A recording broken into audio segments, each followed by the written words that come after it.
আসসালামু আলাইকুম ওয়া রাহমাতুল্লাহি ওয়া বারাকাতুহু। এই মুহূর্তে টিভি সেটের সামনে যেখানে বসে যে অবস্থায় আমাদের এই অনুষ্ঠান দেখছেন, টাইম টেলিভিশনের জনপ্রিয় অনুষ্ঠান দৈনন্দিন জীবন ইসলামের আজকের পর্বে আপনাদেরকে স্বাগতম জানাচ্ছি। শুধু দর্শক মণ্ডলী, আপনারা জানেন এই অনুষ্ঠানটা আমরা টাইম টেলিভিশনের স্টুডিও থেকে সরাসরি সম্প্রচার হয়ে থাকে এবং এই অনুষ্ঠান চলাকালীন সময়ে আপনারা সরাসরি আমাদের অতিথির কাছ থেকে টেলিফোনে অজানা বিষয়, ইসলামের নানা বিষয় আপনারা জানতে পারেন। আমরা আজকের এই পর্বে আলোচনা করার চেষ্টা করব আমাদের সমাজে যে সমস্ত মুসলমানরা আমরা বাস করছি সারা বিশ্বে তথা আমাদের এই দেশে এবং মধ্যপ্রাচ্যে, যেখানে মুসলিম সংখ্যাগরিষ্ঠ বা মুসলিম সংখ্যালঘুরা রয়েছেন, তাদের জীবনযাপনের ক্ষেত্রে তাদের লাইফস্টাইল, তাদের চলাফেরা আমরা লক্ষ্য করে থাকি অ্যাজ এ মুসলিম হিসেবে যেভাবে আমাদেরকে লাইফ লিড করার কথা ছিল বা কথা রয়েছে যেভাবে করা উচিত, সেই ট্র্যাক থেকে আমরা অনেকটা দূরে সরে গিয়েছি। তো সমাজে মনে হয় যেন খারাপ লোকের সংখ্যা অনেক বেড়ে গিয়েছে, ভালো মানুষের সংখ্যা হাতে গোনা, আমরা যদি খুঁজতে যাই হয়তো তেমন চোখে পড়ে না। এমন পরিস্থিতি আমরা হয়তো বর্তমান সমাজগুলোতে দেখতে পাচ্ছি। কিন্তু পবিত্র কোরআনে ভাষা অনুযায়ী যদি বলা হয় জা আল হাক্কু ওয়া যাহাকাল বাতিল ইন্নাল বাতিলা কানা যাহুকা, যে সত্য সমাগত এবং মিথ্যা ধ্বংস হয়ে যাবে, কিন্তু আমরা দেখি যারা সত্যের উপর অটল থাকতে চায় বর্তমান সমাজে তাদেরকেই পরাজিত মনে হয়, এবং যারা অসত্যকে অবলম্বন করে মিথ্যার উপরে যাদের প্রাচীর নির্মাণ করছে, যারা মিথ্যার উপরে অটল থাকতে চাচ্ছে, তাদেরকে আমরা মনে হয়ে থাকে তারাই বিজয়ী। তো সেই হিসেবে যারা সত্যের উপরে, হকের উপরে অ্যাজ এ মুসলমান হিসেবে হক প্রতিষ্ঠিত করার জন্য যারা কাজ করছে, তাদের সংখ্যাটা কম হওয়ার কারণে বা কম বুঝে আসার কারণে যারা বাতিল বা নাহক যারা রয়েছে, তাদের প্রচার প্রসার, তাদের আপনার প্রেজেন্টেশন, তাদের পরিকল্পনা এবং তাদের প্রকাশ্য শোডাউন সব কিছু মিলে অনেক বেশি মনে হওয়ার কারণে অনেক সময় যারা হকের উপর অটল থাকতে চায় তাদের অটল থাকাটা অনেকটা টাফ হয়ে যায়। আমরা আজকে আলোচনাতে আনতে চেষ্টা করব যে যারাই হকের পথে রয়েছে, ইসলামকে প্রতিষ্ঠিত করার জন্য বা সমাজে ন্যায় প্রতিষ্ঠিত করার জন্য বা সমাজে কোয়ালিটিফুল কোনো কিছু করার ক্ষেত্রে যে সমস্ত বাধার সম্মুখীন আমরা হই, তখন আমাদের কি করা উচিত, এবং যারা এই কোয়ালিটিফুল কাজে লিপ্ত তাদেরকে অনেক হিংসুক দল আশেপাশ থেকে আমরা দেখি সবসময় তাদের উপরে একটা আক্রমণ, একটা বিভিন্ন ধরনের ক্রাইসিস সৃষ্টি করার জন্য তারা চেষ্টা করে। তো এই সমস্ত বিষয় নিয়ে আজকে আমাদের আলোচনা থাকবে। আমাদের অতিথি হিসেবে আমাদের অনুষ্ঠানে রয়েছেন আল নূর কালচারাল সেন্টারের সুযোগ্য পরিচালক, নর্থ আমেরিকার সুযোগ্য আলেমে দ্বীন জনাব মাওলানা মুফতি ইসমাইল আহমেদ। আসসালামু আলাইকুম ওয়া রাহমাতুল্লাহি ওয়া বারাকাতুহু। ওয়া আলাইকুম আসসালাম ওয়া রাহমাতুল্লাহি ওয়া বারাকাতুহু। আজকের অনুষ্ঠানে আপনাকে স্বাগতম জানাচ্ছি এবং ধারাবাহিকভাবে পূর্বের অনুষ্ঠানের মতো আজকেও আমাদেরকে সময় দেওয়ার জন্য টাইম টেলিভিশনের পক্ষ থেকে এবং আমার ব্যক্তিগত পক্ষ থেকে আপনাকে ধন্যবাদ জানাচ্ছি। জাযাকাল্লাহ।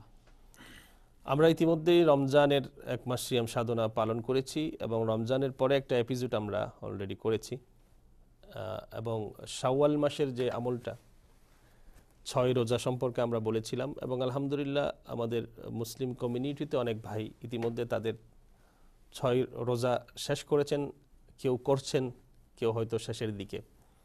তো তাদের এই রোজাগুলো কবুল হওয়ার জন্য আল্লাহর দরবারে আমরা দোয়া করার মাধ্যমে আজকের অনুষ্ঠানটা শুরু করতে চাচ্ছি। যে দেখেন, মাত্রই রমজান গেল এবং রমজানের পরবর্তী জীবনে আমরা পদার্পণ হয়েছি। রমজানের এক মাসের যেই স্পিরিচুয়াল ফ্লেভার বা আধ্যাত্মিক যে শক্তিটা আমরা অর্জন করেছিলাম, কেন জানি খুব দ্রুতই সেটা আমাদের কাছ থেকে চলে যায় বা চলে গিয়েছে। রমজান পরবর্তী জীবন যদি মানুষের দিকে তাকাই আমরা মনে হয় না যে সেই শক্তিকে কাজে লাগিয়ে আমরা বাকি জীবনগুলোকে বা এখন পর্যন্ত আমরা সেটাকে ধরে রাখতে পেরেছি। আমার প্রথম যে জিনিসটা আপনার জানতে চাইবো, এটা কেমন হয়, এটা কেন হয়?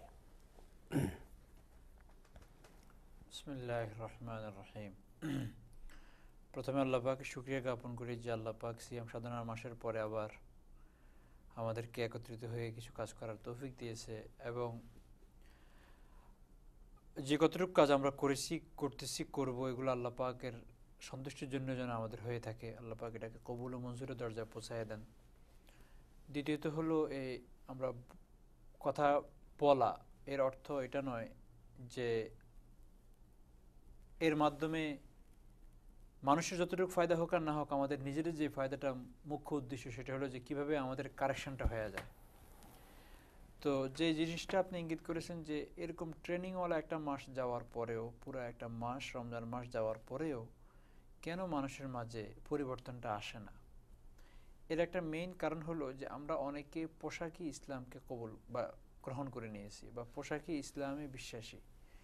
সেটা হলো এই যে রমজান আসলে বা মসজিদে যাইতে টুপি পড়তে হয়, হয়তো আমরা রোজা রেখেছি, রাত্রে নামাজও পড়েছি, কিন্তু এই রাত্রের নামাজ এবং রোজা রাখার যে মেইন আপনার ডিমান্ড, গুনাহকে ছাড়া, ওটাকে এভাবে ছাড়তে পারিনি, যার কারণে আমাদের রিপুটা রমজান মাসে কিছুটা দমি থাকলেও সেটা মারা যায়নি। রমজানের পরে সেই রিপু আবার আগের জায়গায় এসে গিয়েছে। এর চেয়ে সবচেয়ে বড় জিনিস হলো যে আমাদের যেটা, সেটা হলো যে আমরা আমাদের জন্য যথেষ্ট, নতুন কোনো কমিউনিটি আসার প্রয়োজন নাই আমাদের ইসলামিক অ্যাক্টিভিটিজের মধ্যে বাধা প্রদান করতে। আমাদের মাঝে এখন নফস এত বেশি আগায় গিয়েছে, অথবা ইগো বলতে পারেন, এদের সেটাকে ইগো বলে, অর্থাৎ আমার মতো করে কাজ হয় নাই তাহলে হবে না। কিন্তু প্রত্যেকে যিনি কাজটাকে ডিস্ট্রয় করতেছেন তিনিও বলেন আল্লাহ সন্তুষ্টির জন্য, যিনি কাজটা ঘুরতেছেন তিনিও বলেন যে আল্লাহ সন্তুষ্টির জন্য। এর মেন কারণটা কি জানেন? মেন কারণটা হলো অনেকগুলো কারণ, তার মধ্যে আমি দুইটা, একটা হলো যে সঠিক নলেজ না থাকার কারণে, তৃতীয় হলো হক্কানি ওলামাদের সোহবত না থাকার কারণে। মানুষ এলেম থাকার কারণে নলেজটা তার শিখে হয়, হক্কানি ওলামা সোহবত থাকার কারণে সেটা ব্যবহার করার প্রয়োগটা শিখতে পারে। বিরাট জিনিস। কিন্তু যেমন আপনি কখনো সোহবত নেন না কিন্তু অনেক পড়াশোনা করেছেন, তাও আপনার দ্বারা অ্যাক্সিডেন্ট হবে। অথবা আপনি সোহবত আছে কিন্তু জ্ঞান বলতে কোনো কিছু নাই, তারপরও আপনার দ্বারা কিছু কাজ হবে, কারণ সোহবত নিতে নিতে ওনার থেকে অ্যাপ্লাই কীভাবে করা হয় সেটা আপনি শিখে গিয়েছেন। এই জন্য আমাদের দেশে দেখবেন ড্রাইভার যারা, তারা পুরা মানে ঢাকা থেকে চিটং পর্যন্ত যাওয়ার যে রুল রেজুলেশন, সাইন পড়ার মতো ভীষণ, অনেকের চোখের পাওয়ারও ঠিক মতো নাই, অনেকে যদি ফিজিক্যালি পরীক্ষা দেয় পাশ করবে না, কারণ উনি উত্তর তো পরে দেবেন, উনি তো ক খই জানেন না, অর্থাৎ ওয়ার্ড কম্বিনেশনটাই জানেন না। কিন্তু একজন ওস্তাদের পিছনে সোহবতে থাকার কারণে বড় 36 বা 40 চাকার গাড়ি চালাচ্ছেন। সোহবতের এমনটা, আমরা এখন সোহবত মুক্ত। সোহবতের সাথে আমাদের কোনো, যেটাকে সংস্রব বলি আমরা, হক্কানি ওলামা থেকে দিন শিখা, যেমন নাকি সাহাবায়ে কেরাম রাসূল আকরাম সাল্লাল্লাহু আলাইহি ওয়াসাল্লামের পিছনে থেকে দিন শিখেছেন, এই জিনিসটা থেকে আমরা বঞ্চিত হওয়ার কারণে দেখবেন আপনি ইয়াং অথবা কলেজ গোয়িং স্টুডেন্টরা অনেক বিষয় নিয়ে বলে যে এই বিষয়ে আমি অনেক পড়েছি, আর্টিকেল, এই সেই, শেষ দেখবেন যে উনি শেষ যা বুঝছেন বা যার উপর আমল করতেছেন সেটা কমপ্লিটলি মাকরু অথবা মাতরুকুল আমল অথবা মানসুকুল আমল, যেটা রহিত হয়ে গিয়েছে, অথবা যেটা সবচেয়ে মানে যে মতামতটা সবচেয়ে দুর্বল ওর উপর আমল করতেছেন, এই মনে করে যে এটাই সবচেয়ে স্ট্রং, বিকজ সোহবত নেই, সংস্রব নেই। তো সমাজে আপনি মুক্ত মসজিদ, স্কুল, কলেজ, আরও ব্যবসায়িক প্রতিষ্ঠান থেকে নিয়ে আরও যা আছে সবগুলোর দিকে তাকানোর পরে দেখা যাবে যে মানুষ এখন ইগোর দাসত্ব করতেছে, হিংসার দাসত্ব করতেছে, এরপরে আপনার মনমানি অথবা চাহিদা বলতে পারেন, খায়শাত নফসানি বলেন, এগুলোর গোলামত্ব করতেছে। আমি এখন মূল আলোচনাতে ফিরে আসছি, যেটা যে ব্যাপারে আলোচনা করার জন্য আমি দর্শকদেরকে একটা ভূমিকা রেখেছিলাম, সেটা হলো আমরা বর্তমানে আমাদের লাইফস্টাইলে দেখতে মানে যদি আমরা দৃষ্টি দিই তাহলে দেখতে পাই পার্সোনাল লাইফ থেকে শুরু করে ইভেন রাষ্ট্রীয় জীবন ব্যবস্থা পর্যন্ত, যেখানে সত্যের লেশমাত্র নেই, আমরা সত্যটাকে এভাবে মানে গোপন করে ফেলছি বা মিথ্যার প্রলেপ দিয়ে সত্যটাকে ডেকে ফেলছি। আপনি একটা যৌথ ফ্যামিলিতেও যদি কোনো সদস্য হকের উপর বলে, সেটাকে আর 4-5 জনে মিলে তার বিরুদ্ধে একটা ষড়যন্ত্রে লিপ্ত হয়ে যায়। একটা ইউনিয়ন পরিষদের চেয়ারম্যান যদি হকভাবে থাকতে চায়, যার আন্ডারে মানুষগুলো দুর্নীতি করতে পারে না, তাকেও ষড়যন্ত্র করে নেক্সট টাইম হয়তো আর চেয়ারম্যানিতে না আনার ব্যবস্থা করে। ঠিক তদ্রূপভাবে আপনি যদি একটার পর একটা লেভেল উঠতে উঠতে রাষ্ট্রপ্রধান পর্যন্ত চলে আসেন, এবং দেখা যায় যে যেখানেই হকের কথা বলা হয় কয়েকটা জিনিস, হকের কথা মানুষ শুনতে চায় না, যারা হকের উপর থাকতে চায় তাদেরকে কোনো না কোনোভাবে মানুষ হ্যারাসমেন্ট করার জন্য যে কোনো একটা জিনিস তাদের পিছনে লেগে থাকে, অথবা সমাজে তাকে বেশি আগ বাড়তে দেয় না, পিছন থেকে টেনে ধরে রাখার একটা প্রবণতা আমরা লক্ষ্য করছি। কিন্তু এটা আপনি শুধুমাত্র পার্থিব জীবনের যে সমস্ত অর্গানাইজেশন বা ব্যক্তিবর্গ আছে তা নয়, আমরা ইসলামী ধর্মীয় ময়দানেও কিন্তু বর্তমান সমাজে এই সমস্ত ব্যাপারগুলো দেখতে পাচ্ছি। আপনি কথা প্রসঙ্গে বলেওছেন যে মসজিদ, মাদ্রাসা বা এই ধরনের বিভিন্ন ধরনের ইসলামিক অর্গানাইজেশন, যেটার মাধ্যমে পার্সোনালি হোক অথবা অ্যাজ এ কালেকটিভলি কোনো কিছু করতে যদি আপনি চেষ্টা করেন কোয়ালিটিফুল বা হকের উপরে, দুনিয়ার সমস্ত বাধাগুলো চলে আসছে। কিন্তু যদি আপনি একটু হক থেকে একটু মানে বাদ দিয়ে, মানে যেটাকে আমরা তাবিল বলি বা ডেকোরেটেড করে যদি কোনো কিছু করতে চান যেটার হক লেশ পারত না, সেখানে আপনি সাপোর্টগুলো দেখতে পারবেন। সমাজের এই পরিস্থিতি কেন মুসলমানদের ভিতরে? আমার কাছে মনে হয় প্রথমত এটা আল্লাহ পাকের পক্ষ থেকে, এটা সুন্নতুল্লাহ, আল্লাহ পাকের ধারা এরকম যে হকটা কণ্টাকীর্ণ হবে, কাটাওয়ালা হবে, আর অন্যায় যেটা সেটা আপনার মিষ্টি হবে, তার আশপাশে খুব সুইট থাকবে। রাসূল আকরাম সাল্লাল্লাহু আলাইহি সাল্লাম যখন হকের কথা বলা শুরু করেছেন, তো এটা মক্কার কাফেররা জানতো যে এটা হক, কিন্তু তারা তার হক কথাটা রেখে সে কার সন্তান, এতিম হয়ে বড় হয়েছে, রিক্তহস্ত, সম্পদ নেই, প্যারেন্টসবিহীন, এই ধরনের দোষ বের করা শুরু করতেছে তাকে হক থেকে সরানোর জন্য। তো এই জিনিসটা যে আপনি হকের উপর আছেন কিনা, এর একটা এক্সাম্পল এটাও যে আপনি কষ্টে আছেন কিনা। হকের উপর থাকবেন। একবার রাসূল আকরাম সাল্লাল্লাহু আলাইহি ওয়াসাল্লামের কাছে হযরতে খাব্বাব ইবনে আরতাদ একজন সাহাবী ছিলেন। উনি আসিয়া, তখন মক্কার প্রথম যুগটা যাচ্ছিল যখন নাকি মানসিক এবং শারীরিক নির্যাতন চলতেছিল। শারীরিক নির্যাতন এই পর্যন্ত পৌঁছে যে রাসূল আকরাম সাল্লাল্লাহু আলাইহি ওয়াসাল্লাম সিজদা যাওয়ার পরে ওনার মানে কাঁধের উপরে আপনার উটের অথবা ভুঁড়ি দিয়ে দেওয়া হয়েছে। তো ওই কষ্ট সহ্যের সময় আল্লাহ রাসূল এরকম হাতিমে কাবায় বসে আছে। তো খাব্বাব ইবনে আরতাদ এসে বলছেন, ইয়া রাসূলুল্লাহ মাতা নাসরুল্লাহ, একটু দোয়া করেন না, আর কত সহ্য করব। কারণ একটু স্লেভ টাইপের ছিলেন তারা, তাদের উপর আরো বেশি কষ্ট হতো, আম্মার ইবনে ইয়াসার, বেলাল রাদিয়াল্লাহু তাআলা সবার উপরে।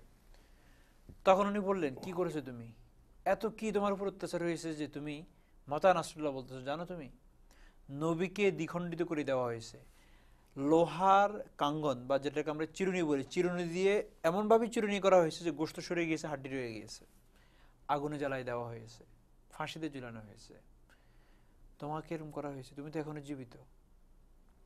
তো এখান থেকে বোঝা যায় যে প্রথমত হলো হকের উপর থাকার পরে এটা সবচেয়ে বড় কঠিন কাজ হলো মানুষের মাঝে এখন সংখ্যাগরিষ্ঠ একটা জিনিস, যেটাকে আপনারা বা এরা অনেক সময় গণতন্ত্র, যে অর্থাৎ যেদিকে সংখ্যাগরিষ্ঠ থাকে সেটাকে হক মনে করার যে একটা ভুল টেন্ডেন্সি এসে গিয়েছে, এটা থেকে আমাদেরকে বাইরে হতে হবে। এটা ধর্মীয় প্রতিষ্ঠান বলেন অথবা সামাজিক প্রতিষ্ঠান বলেন, সবগুলোতে একই। অর্থাৎ আপনি জানেন যে লোকটা সহজিয়া অথবা মানুষকে ফ্যাসিলিটি দিতে বেশি চায়, মানুষকে এন্টারটেনমেন্ট দিতে চায়, তার পক্ষে মানুষ বেশি থাকবে, আরেক শব্দে নফস তাকে চাবে। এখন সে যদি বেহক হয় তার সংখ্যা বেশি হবে, তো তার সংখ্যা বেশি হলে সে পাস।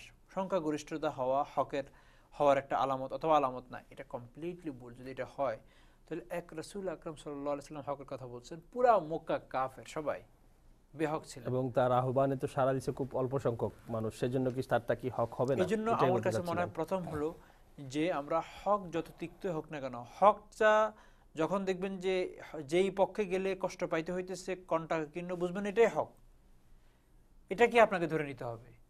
এবং এর ভিতরে, এই কাটার ভিতরেই আপনার জন্য জান্নাত লুকায়িত আছে, আপনার জন্য বিশেষ কিছু অপেক্ষা করে আছে। কিন্তু হয় কি, মানুষ এই কষ্ট নিতে রাজি না। এবং মানুষের মাঝে সবচেয়ে বড় জিনিস হলো যে বড় থেকে বড় বিজ্ঞ জনরাও এখন যে কাজটা করে সেটা হলো যে আমরা যেটাকে বলি সহজিয়া অথবা মধ্যম, অর্থাৎ আমি না ওইদিকে ঝুঁকবো না এদিকে ঝুঁকবো, এবং এটাকে মনে করে হেকমত। হেকমতের নাম দিয়ে মানুষ এখন মুনাফিকি করে, এটা একটা বিরাট কাজ। কিন্তু নাম বলে একটা হেকমত, একটা টেকনিক, বুঝুন তো সবকিছু হাতে রাখতে হবে, এটা তো মুনাফিকরা রাখতো। তারা কি বলতো, ওয়াইদা লাকুল্লাযীনা আমানু ক্বালু আমান্না, যখন ইমানদারদের সাথে বসতো রাস্তার গোড়ায়, হ্যাঁ আমরা তো ইমান, ওয়াইদা খলাউ ইলা শায়াতিনিহিম, আর যখন শয়তানদের সাথে খলাও, এখানে কিন্তু বলছে মুমিনদের সাথে যখন সাক্ষাৎ হতো যখন প্রকাশ্যে, আর শয়তানদের সাথে যখন গোপনে রুদ্ধদ্বার বৈঠকে বসতো, রুদ্ধদ্বার তার মানে হলো রাতের অন্ধকারে যে সমস্ত মিটিং হতো, তাহলে মুনাফিকের একটা আলামত এটা পাবেন যে তারা হকপন্থীদের সাথে প্রকাশ্যে বলবে ভাই আপনাদের সাথে আসি, আর শয়তানদের সাথে সবার সামনে বসবে না, রুদ্ধদ্বার বৈঠকে বসবে। ওয়াইদা খালাউ ইলা শায়াতিনহিম ক্বালু ইন্না মাআকুম, আমরা তো তোমাদের সাথে।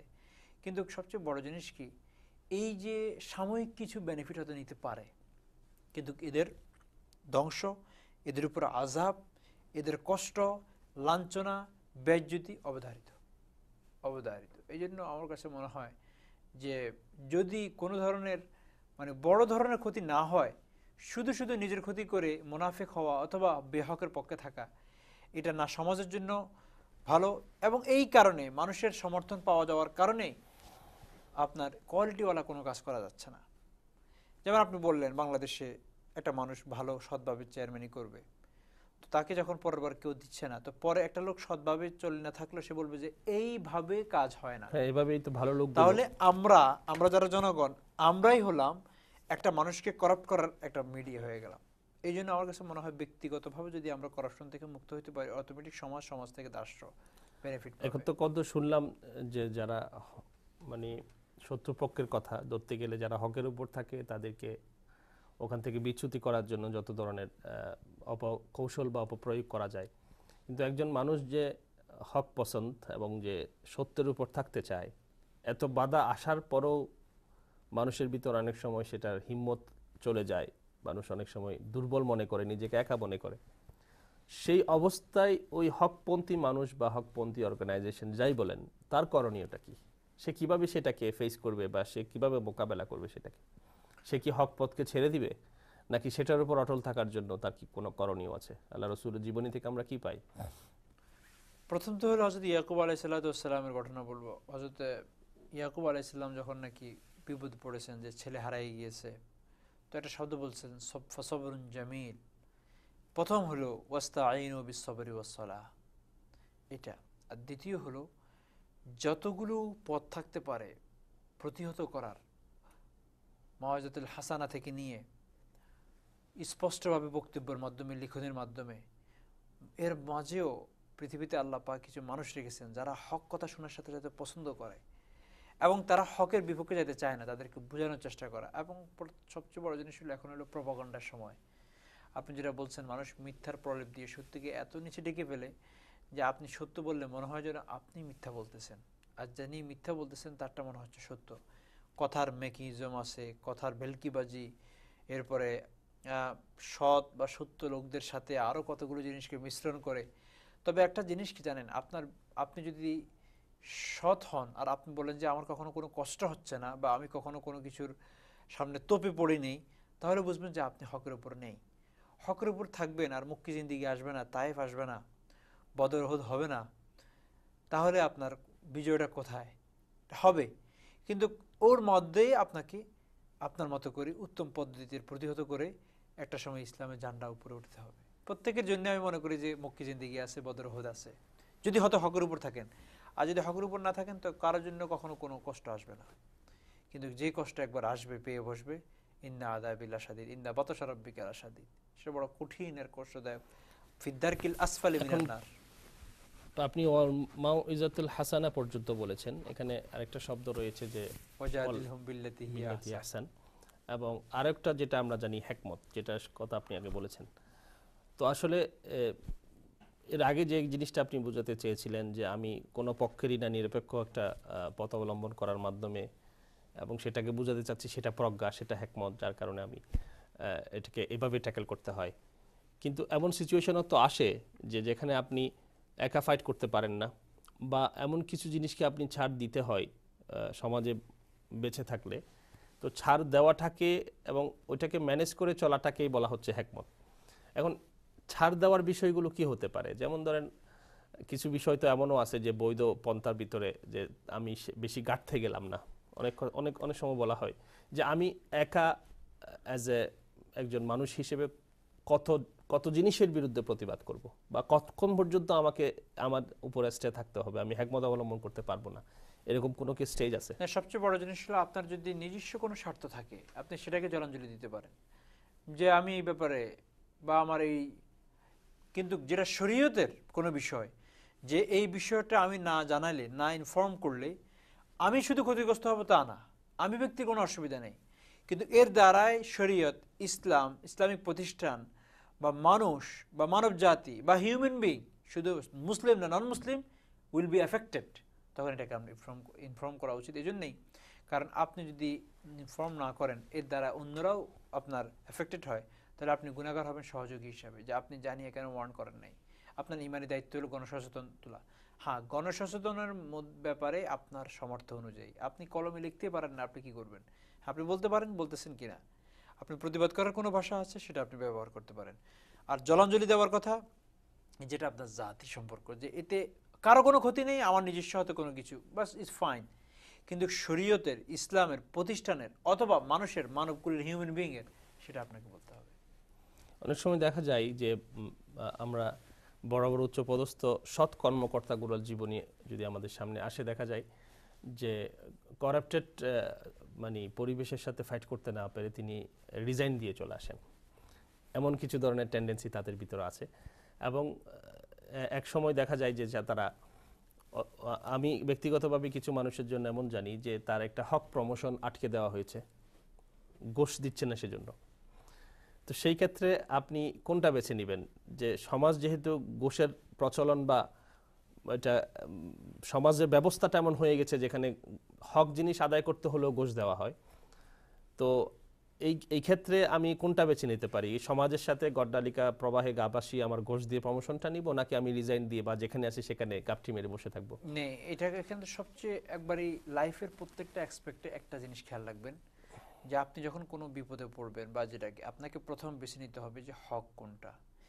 হকটা বাঁচার জন্য যদি আপনার শরীর থেকে ব্লাডও দিতে হয়, দিয়ে দিতে হবে। আর হক থেকে একটু সরার কারণে যদি আপনি স্বর্ণের পাহাড়ও পেরে যান, সেখানে যাওয়া যাবে না। তো ওই যে ভাই কখনো বলেন যে রিজাইন, বা এটা হলো মানুষ যখন হক নিয়ে লড়তে পারে না, অথবা বুঝতে পারতেছে যে আমি হকটা প্রতিষ্ঠা করতে পারবো না, তো এর চেয়ে এখানে থেকে অন্যায়কারীদের প্রশ্রয় অথবা অন্যায়কারীদেরকে সমর্থন করারও একটা বেহক কাজ। এর চেয়ে ওটা কিন্তু পিছে সরা না, ওটা হলো হকটাকে আরো সাব্যস্ত করার জন্য, এটা যে তবুও হক হকে, মানে আমি তারপরও অসত্যের উপর মাথা নত করলাম না। এক্স্যাক্টলি এরকম। এবং আল্লাহ রাসূল সাল্লাল্লাহু আলাইহি ওয়াসাল্লামের একটা হাদিস আমরা এভাবে পাই, কিয়ামতের আগে আগে এমন একটা পরিবেশ হবে, তখন পরিবেশের কথা চিত্র বর্ণনা করার পর তখন সাহাবারা জিজ্ঞেস করলো, ইয়া রাসূলুল্লাহ, তখন আমাদের কি করণীয় আমরা যদি এই ধরনের একটা পরিবেশ পেয়ে থাকি? তখন আল্লাহ রাসূল বললেন, তুমি নিজেকে আত্মকেন্দ্রিক করে ফেলো, নিজেকে নিয়ে চিন্তা করো, ইয়া নফসির জমানা যেটা আমরা বলি। আপনার কি মনে হয়, নির্জন এরিয়া চলে যাও, আপনার কি মনে হয় বর্তমান সমাজে চিত্রপট দেখে সেই দিন কি চলে এসেছে এরকম কিছু? একদম চলে না আসলে বেশি দূরে নয়, কারণ অসৎ লোকের প্রভাব প্রাদুর্ভাব এত বেশি বেড়ে গিয়েছে যে আপনার সততা এখন এই পৃথিবীতে একটা অপরাধ। আপনি কেন শরাব পান করবেন না, এটা একটা অপরাধ। আপনি সেম ম্যারেজ কেন সমর্থন করেন না, এটা আপনার একটা অপরাধ। মানে গুনাহকে সমর্থন না করা, এটা আপনি অপরাধী। আর গুনাহকে সমর্থন করাটা হলো ইন্টেলেকচুয়াল পারসন। অবস্থাটা এরকম হয়ে গিয়েছে সমাজের টপ টু বটম, উপর থেকে নিচে, সরকারি বেসরকারি, দুনিয়াবি উখরবি, মানে ওয়ার্ল্ডলি কোনো কিছু অথবা স্পিরিচুয়ালি কোনো প্রতিষ্ঠান, যেখানেই যাবেন এই। কিন্তু এর ভিতরে একটা জিনিস, এটা আল্লাহ পাক আমাদেরকে, আমরা তো মক্কা মদিনা জিন্দেগি দেখি নেই, আমরা উহুদ পাহাড় এগুলো কিছুই করি নেই, আমাদের জন্য